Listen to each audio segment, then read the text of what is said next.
he created his own victims. He created a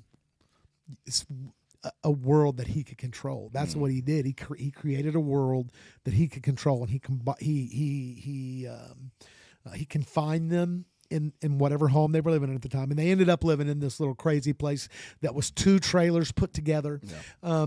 And it was nuts. And so these kids, they lived their entire lives, in this controlled, crazy, chaotic, completely fear-filled world. Yeah. They were completely scared of him.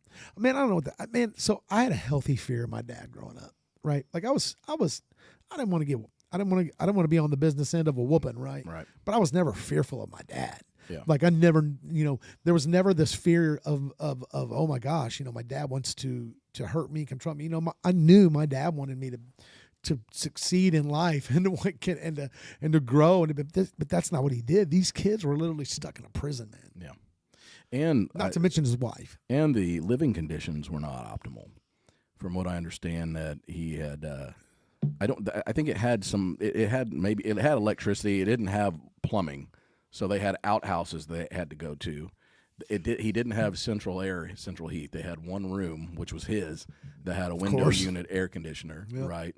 So, I mean, he, like you said, he created this prison, yeah. And it was just really deplorable if you think about it. And that became, unfortunately, the normal for these kids. That's all they knew. And then if you look at it later, he was losing control when they were getting old enough and they were moving away. Yeah, they were marrying off. He started, all that control he had was slipping through his fingers. Yep, he could not handle it.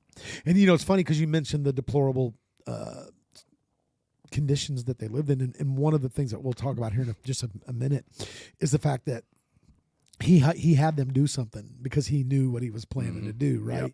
And it was one of the things that we're talking about. He had them. Well, I'll go ahead. He had these. So he had all these kids. Let's because we need to talk about Sheila. Mm-hmm. That's what we need to talk about now. So there's 9 kids, and at some point, his daughter Sheila, which I believe was the oldest daughter, he began to have an inappropriate relationship with his own daughter.